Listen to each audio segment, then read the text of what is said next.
लोकसभा में नेता प्रतिपक्ष राहुल गांधी ने बेरोजगारी को लेकर बड़ा बयान दिया है। उन्होंने कहा है कि बेरोजगारी की समस्या पर ना तो कांग्रेस की अगुवाई वाली यूपीए सरकार और ना ही बीजेपी की अगुवाई वाली एनडीए सरकार साफ जवाब दे पाई। राहुल ने राष्ट्रपति के अभिभाषण पर लाए गए धन्यवाद प्रस्ताव पर चर्चा में हिस्सा लिया। इस दौरान उन्होंने कहा कि प्रधानमंत्री नरेंद्र मोदी ने मेक इन इंडिया को लेकर कोशिश की, लेकिन ये विचार नाकाम रहा क्योंकि मैन्युफैक्चरिंग दर घट गई। हालांकि राहुल ने मेक इन इंडिया को अच्छा विचार भी बताया। राहुल गांधी ने कहा कि भारत को अब मैन्युफैक्चरिंग पर जोर देना होगा। उन्होंने ये दावा भी किया कि राष्ट्रपति के अभिभाषण में कुछ नया नहीं था और ये पिछले कुछ सालों की तरह ही था।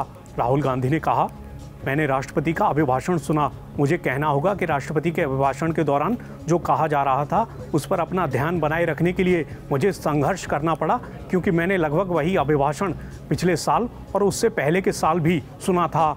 उनका कहना था कि विपक्षी इंडिया गठबंधन की सरकार होती तो ये अभिभाषण इस तरह का नहीं होता। कांग्रेस नेता ने कहा कि देश का भविष्य युवाओं द्वारा तय होगा, इसलिए कुछ भी कहा जाए तो उसमें युवाओं पर जोर होना चाहिए था। राहुल ने कहा, हम बेरोजगारी की समस्या को सुलझा नहीं पाए हैं। ना तो यूपीए सरकार बेरोजगारी को लेकर युवाओं को साफ जवाब दे पाई और ना ही एनडीए सरकार कुछ कर पाई। मेरी इस बात से प्रधानमंत्री भी सहमत होंगे। राहुल ने कहा, प्रधानमंत्री ने मेक इन इंडिया को लेकर पहल की, ये अच्छा विचार था। प्रधानमंत्री ने प्रयास किया, लेकिन ये प्रयास नाकाम रहा। राहुल गांधी ने कहा, एक देश के रूप में हम मैन्युफैक्चरिंग करने में नाकाम रहे हैं।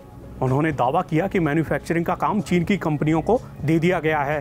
राहुल गांधी ने मोबाइल फोन दिखाते हुए कहा, ये मेड इन इंडिया नहीं बल्कि असेंबल्ड इन इंडिया है। Even though we are saying we make this mobile phone in India, that is not a fact. This phone is not made in India. This phone is assembled in India.